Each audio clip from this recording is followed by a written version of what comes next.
You're this perp back with another video, and I just got done watching Shameless Season 10, Episode 10. Well, I watched it earlier.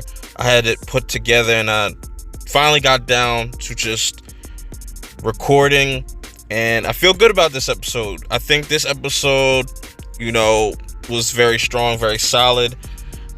Coming off that terrible episode of Power, this was a refreshing episode. But anyways, that's a whole nother topic and another subject for another time. You could definitely go check out my Power review. I have that up if you're into that.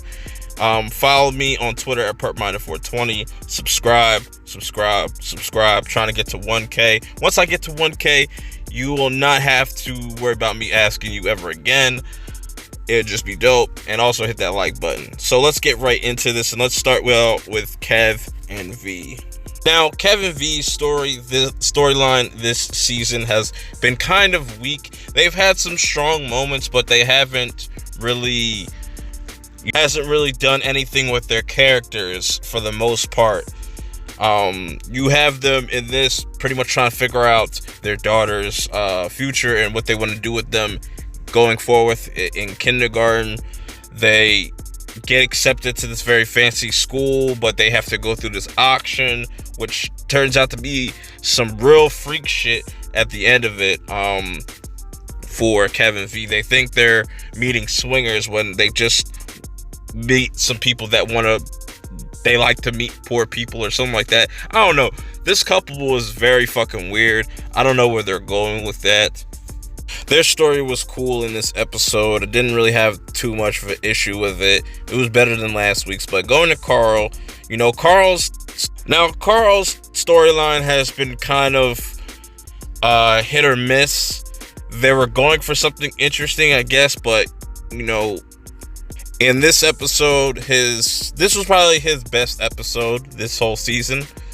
That's not saying much, but it is what it is. That's just my personal opinion. He was put there to spy on these garbage dudes, and they're up to no good. That might end up backfiring on him. We just gotta wait and see. But moving on to the next character, we got Liam. Liam's looking for Frank because he's about to get kicked out of school for fraud, because his papers are not matching up with what's coming up in the system. So it's crucial for Liam to go find Frank so they can make this paperwork right. But he ends up getting kind of sidetracked helping out Ian. Now with Ian and Mickey, it's been kind of just really gotten kind of difficult ever since Ian pretty much flaked on Mickey at the altar or at the marriage place. And so the dude Byron invites Ian to come out with them to check out this band or whatever the fuck. Meanwhile, Ian tries to find some dude on Grindr, and this is where Liam tries to help him find someone. And when you meet this guy, this dude is the most flamboyant person. Definitely doesn't seem like Ian would really go for that. I don't know. That shit was really weird. It was funny though at the same time, which leads them going to the concert. And this is where things kind of get awkward. And then Ian happens to eavesdrop on Mickey's boyfriend at the time, or whatever the fuck he wants to call him. And he just pretty much this was all pretty much a part of his plan to try to get rid of Mickey. And, Ian wasn't having that. He ended up fucking him up. Mickey starts fucking people up. Ian ends up proposing to Mickey, which I don't know where that's going to go into the future. Maybe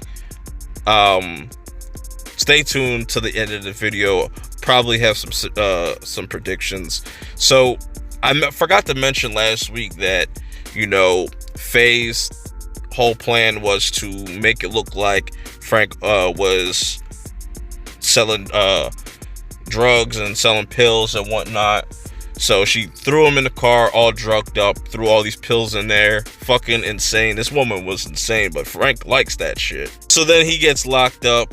He's getting processed, and I'm like, are we gonna get is this teasing a whole season Frank in prison, and it gets kind of interesting because Faye comes to visit him and kind of just to rub it in his face a little bit more, but she's kind of weirdly getting off on this, I feel like. But you know, this actress, I forget her name, I forget the actress name, she's also plays Paz on Power, which is fucking ironic. I honestly like Faye's character more than Paz's character. That's just a whole different side note. But going back to Frank, he has this court hearing and he catches another fast break. You know, he is able to get the judge to sympathize with him, and Frank ends up in a rehab center, which is good news for him because he doesn't want to be locked up. This is the next best thing for him. So now he's at this rehab center. Who knows what this is teasing? Will Frank get straight? He'll stay there so long that he'll try to want to kind of get his life together, or you think this is he's just gonna play along until he's able to get free? Who knows? It'd be interesting to see him actually take that serious.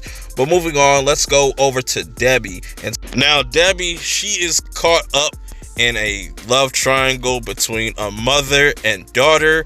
You know, she met this chick through one of her thought friends. She's really falling for her, but at the same time, the daughter is feeling Debbie, so she's kind of trying to play both sides, but it's not really working. You know, she didn't really look at the signs. I guess she didn't really see the signs. It seems like Julia is a little bit obsessive of Debbie, and it really shows in this episode the length that she was willing to go to ask her to go to homecoming with her, and Debbie flat out tells her, like, nah, we can't do this. I don't want to break your mom's heart or, you know, mess this up, because pretty much Debbie now is going to be working there, which is going to be interesting to see how that's going to work out. On the other side, you know, you have the really emotional Julia trying to get her revenge, and she's going to blackmail Debbie. I don't know where that's going to go from here. We're just going to wait and see. Are they going to continue this going into season 11? It's going to be interesting. You know, I'm liking Debbie's story. It's one of the stronger aspects of the season. Going over to Lip, and let's finish this all off, because like I said, I feel like Lip and Tami's story has been the best this season. I don't care what none of you say. I know you guys hate Tami and Lip, but I gotta say, I want to spin off from these two. I think they really worked really well on camera together. They have really good chemistry, but pretty much they get called into this family meeting, which throws Lip off because he's not really used to this. So the whole family meeting is about Tami's grandmother and her passing away. They want to give Lip and Tami the house, but it's all the way in Wisconsin. They want to go all the way to Milwaukee, which is like 2 hours away, they mentioned. Lip is kind of iffy about it. You know, he doesn't want to kind of leave his family behind. He knows he's got a responsibility here. But as soon as they kind of get to the spot, they get to the house, they end up driving out there. You know, Lip sees this as an opportunity to really change his life around and really get away from his surroundings. But you know, it's going to be interesting. I don't know if this is going to be the actor's last season, if that's what they're teasing. I doubt it, because we would have definitely got some news about it.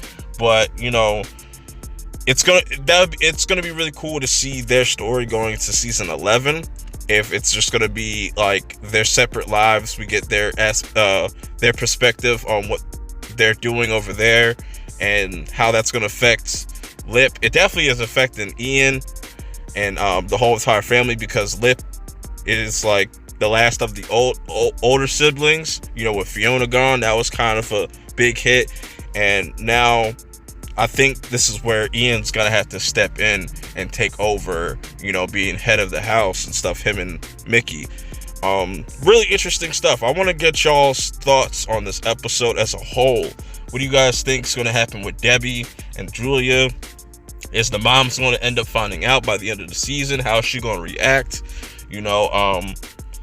What was your favorite moment of this episode? What was your least favorite moment of this episode? Just let me know all the way in the comments below. Till next week, I will check y'all out later. Peace. The problem is that people live for other people. That's why it's anti-dogma, because it's like people live their life according to what someone else should say. But yeah, I had to just lock in. A lot of people don't want to work. They want point B. You know what I'm saying? They don't understand though that it's like, yo, you really gotta do all this though to get there. Are you down for that, or you just want to be on the jet?